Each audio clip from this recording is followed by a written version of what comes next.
दिल्ली की केजरीवाल सरकार और केंद्र सरकार एक बार फिर से आमने सामने की स्थिति में आ चुकी है और इस बार मुद्दा है दिल्ली की शक्ति तय करने वाले बिल में परिवर्तन। और इस पर ज़्यादा बातचीत करने के लिए मेरे साथ दिल्ली के अध्यक्ष आदेश गुप्ता जी मौजूद हैं। सर, ये बताइए कि जो कांग्रेस पार्टी है और आम आदमी पार्टी आज जो है मुख्यमंत्री भी प्रदर्शन कर रहे हैं, तो उनका सीधा सीधा ये आरोप है कि इस बिल में जो परिवर्तन किया जाएगा वो लोकतंत्र के खिलाफ है, क्योंकि सभी तरह की जो शक्तियां हैं वो सीधे तौर पे एलजी को दे दी जा रही है इस बिल के तहत। तो इस बात पे आप क्या कहना चाहें? देखिए, जो दिल्ली सरकार, दिल्ली के मुख्यमंत्री साहब जो बातें कर रहे हैं वो बिल्कुल गलत हैं। ये जो भी अमेंडमेंट जो एनसीटीडी एक्ट में किया गया 2021 में जो पार्लियामेंट में लाया जा रहा है, वो सुप्रीम कोर्ट की जो कॉन्स्टिट्यूशनल बेंच है, जो डिवीज़नल बेंच है, जिसने फरवरी 2018 और जुलाई 2019 में जो फैसला लिया था, और जो एलजी और दिल्ली के मुख्यमंत्री और दिल्ली सरकार के बीच जो टकराव की स्थिति हुई थी, उस स्थिति को क्लियर करने के लिए, क्लियरिटी लाने के लिए कि एलजी का क्या काम है, दिल्ली के मुख्यमंत्री का क्या काम है, दिल्ली सरकार का क्या काम है, उसको सिर्फ रिजॉल्व करने के लिए, समाधान के लिए संसदीय पार्लियामेंट ने ये अमेंडमेंट लाए हैं। भारतीय जनता पार्टी इसका स्वागत करती है।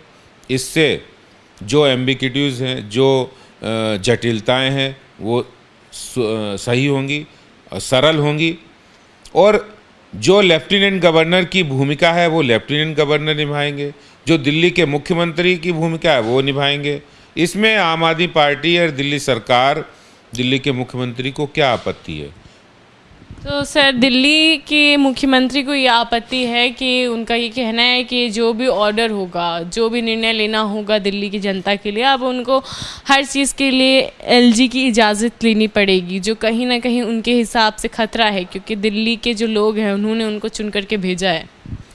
देखिए, भारतीय जनता पार्टी, मोदी सरकार कभी चुनी हुई सरकारों के लिए कभी खतरा नहीं बनते हैं, और जो ये निर्णय लिया है वो गवर्नेंस को सही करने के लिए लिया।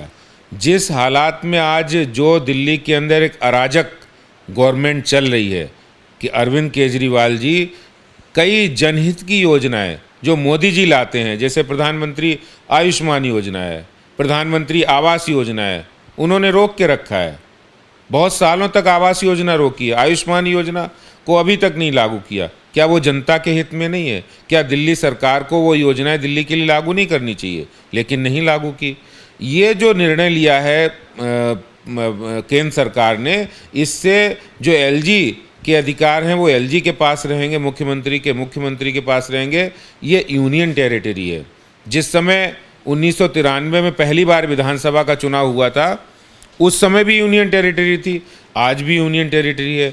जब दिल्ली के मुख्यमंत्री केजरीवाल जी ने चुनाव लड़ा था तब भी यूनियन टेरिटरी थी, आज भी यूनियन टेरिटरी। क्या केजरीवाल जी आपको पता नहीं है कि वो जिस स्टेट के मुख्यमंत्री हैं वो यूनियन टेरिटरी है, और केंद्र शासित प्रदेश में जो लैंड के, सर्विसेज के अधिकार वो एलजी के पास होते हैं। इसमें क्या आपत्ति हो सकती है? आपका काम आप करिए, आप दिल्ली के लोगों को साफ़ सुथरा पानी दीजिए, आप दिल्ली के लोगों को आज पॉल्यूशन में दम घुट रहा है। प्रदूषण आज विश्व के सबसे ऊंचे, सबसे ज़्यादा जहां है वो दिल्ली उनमें से एक है। ये लगातार तीसरी साल हो रहा है। आप खुद जो दिया है, जो आपको अधिकार है, जो काम करने, वो तो आप कर नहीं पा रहे हैं। और आपने एग्ज़ाम दिया है पीसीएस अफसर बनने का, और आप चाहते हो कि हम आईएएस बन जाएं। अच्छा सर, दिल्ली सरकार के जो मुख्यमंत्री हैं आज वो प्रदर्शन कर रहे हैं जंतर मंतर पर, इस प्रदर्शन को कैसे देखते हैं आप? देखिए, प्रदर्शन लोकतंत्र में कोई कर सकता है, लेकिन आज सवाल ये पूछते, दिल्ली के मुख्यमंत्री जब गणतंत्र दिवस पर भी वहाँ अपनी अराजकवादी सोच को साथ लेकर वहाँ प्रदर्शन कर रहे थे। वो दिल्ली के अंदर लोगों को परेशान करने वाले एक आंदोलन जो दिल्ली के लोगों को परेशान कर रहा था, उनका समर्थन भी वहाँ देने गए थे। वो हर उस अराजकवादी सोच के साथ हैं जो तालमेल बिगाड़ता है, जो कोऑर्डिनेशन समाप्त करता है। वो एमसीडी को तंग कर सकते हैं, वो जो संवैधानिक व्यवस्थाओं को जितना चूर चूर करना है वो कर सकते हैं, और आज वो प्रदर्शन कर रहे हैं। अरे पार्लियामेंट उस अमेंडमेंट को ला रही है जिसमें साफ आर्टिकल 239 AA में कहना है कि उसमें सारा जो भी काउंसिल ऑफ मिनिस्टर है जो काम करेंगे LG वही काम करेंगे। हाँ, अगर कोई डिफरेंस ऑफ ओपिनियन है तो उस पर राष्ट्रपति जी की राय ली जाएगी। उसमें क्या आपत्ति हो सकती है इनको?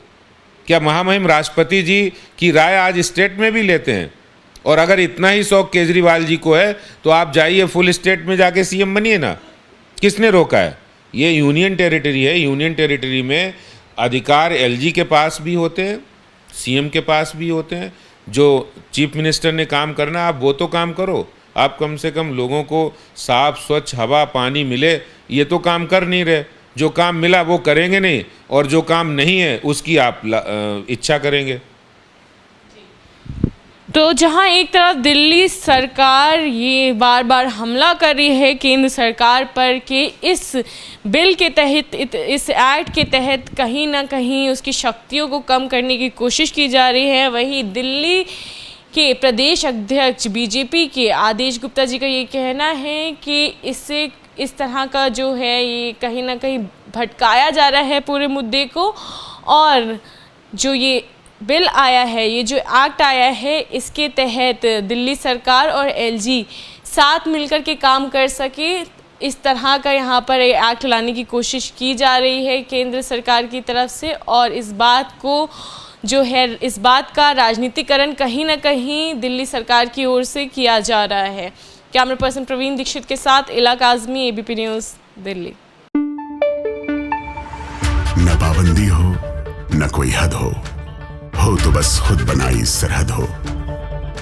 ये मुहिम है परतों में छिपे हर सच की तलाश की, सियासत पर रखी पैनी नजर और आंख की, खबरों की दुनिया में एक जिम्मेदार आवाज की, जुर्म और जुल्म के खिलाफ हर बेबस के लिए इंसाफ की। जब कोई हद नहीं इंसानियत के लिए जज्बात की, जब कोई हद नहीं खुशियों और ख्वाब की, तब कोई हद क्यों हो नए नजरिए और बदलाव की। तोड़ के हदों के ताले नए सपनों को पाले, बांधे सबको एक धागे, आपको रखे आगे। ABP news.